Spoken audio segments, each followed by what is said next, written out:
So this is why I think the stock market is such a game. One day up 200 points, the very next day down 200 points. It's like, where do they come up with the reasons? It's almost like they stack up all the reasons beforehand, and then when the market moves, they're like, oh, which reason should I choose today? And they just take it out, and it doesn't make sense. I mean, it's definitely not the average investor calling their broker and panicking because they saw a trade war or anything like that. It would take a lot of average investors to call in and sell their stocks because they're panicking for the stock market to drop 200 points. So it's definitely not the average investor moving the stock market. It seems to be, in my opinion, it looks like it's big institutional banks, either, I don't know for what reason, either to create opportunities to buy or opportunities to make money. This is perfect for day traders. It might even be the day traders who are causing this movement. I don't know, but it's definitely not the average investor because it doesn't make sense. It would take a lot of average investors to panic for the reasons that the media presents. But definitely day traders are definitely happy right now with all this fluctuation. So when the general market drops like that, it's definitely a buying opportunity because it has nothing to do with the individual stocks. It's not like Walmart.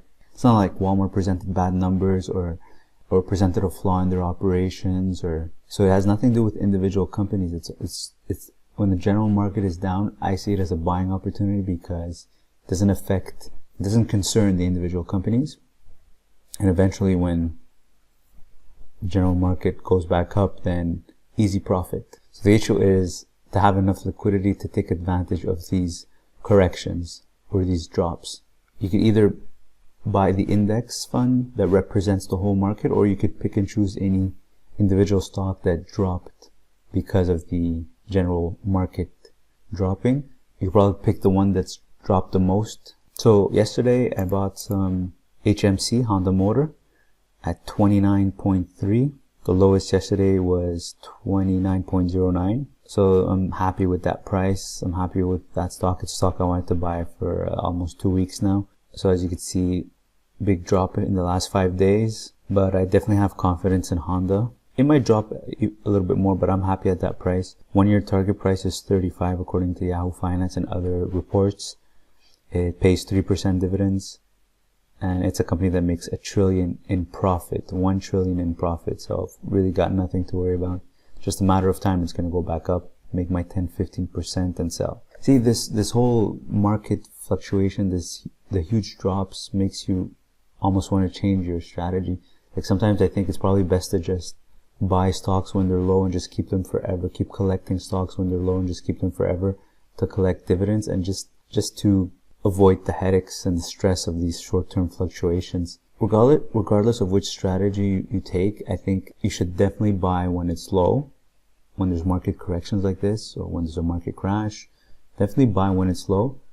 What you do with it afterwards, whatever you do with it afterwards, you're going to be profitable. Either you sell a little bit higher or you keep forever, you're still going to be profitable. So I don't think it matters when you sell, but as long as you buy at a low. So if you want to sell short term, collect your profit, confirm your profit quickly and look for something else, or you want to keep forever long term, just collect the dividends and then just have capital gain, have the value of your stock increase, but without really selling.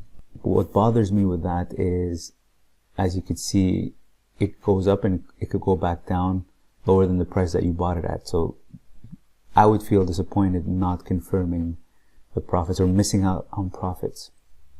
For example, WestJet that I bought at an average price of $18.65, I sold at around 20 or 21 or 20 and a half. And it dropped back down to 18 yesterday. Yesterday it dropped to 18.97, so 19. So I would have definitely been disappointed if I didn't sell at 20 and a half, missing out on profits. So if it drops to 18.65, which is the average price I bought it at, then I could buy some more and redo it again. Same thing with American Airlines. I bought it at 37 yesterday. Yesterday's lowest was 37.49. So I bought this at 37, sold at 41. It went to 43, so I was disappointed. I sold a little bit too early. Actually, I sold at 41.5. I was disappointed because it went to 43, but now look, it dropped back down to 37. So now I'm happy that I sold at 41.5, confirming some profits. And if I want, I can buy some more again, and eventually it'll go back up again. Tesla is such a mess right now, up and down. Pre-market today is 273. It's amazing for swing traders, making 16% in one day. They could probably buy some more right now or wait a bit until it drops again and then buy and sell when it goes back up again. Very silly news always. The reaction to the news is what's silly. It doesn't change anything for the stock. Regardless, Tesla at 250, a little bit below, I guess below 260 or even if it reaches 250, I would try to buy.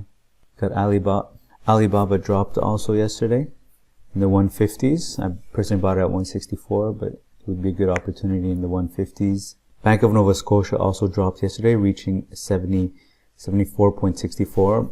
Absolutely has nothing to do with Bank of Nova Scotia. Just a general market drop, but creating an opportunity for Bank of Nova Scotia, especially that it pays 4.5% dividends. I bought this stock at 76. If I had more liquidity, I'd definitely buy more at below 74. I'd buy more.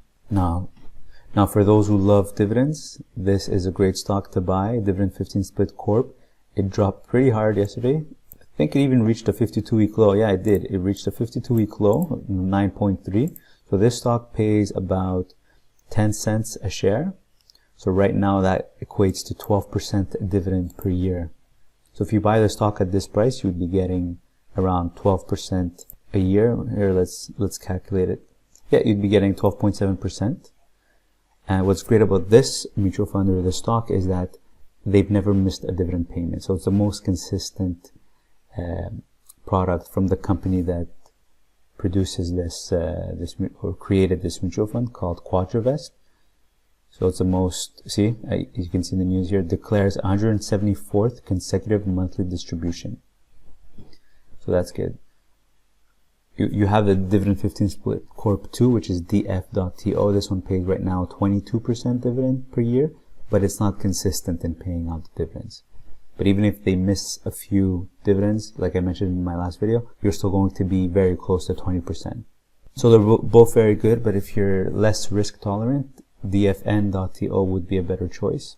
Facebook also dropped hard yesterday, 2%. The lowest yesterday was 157.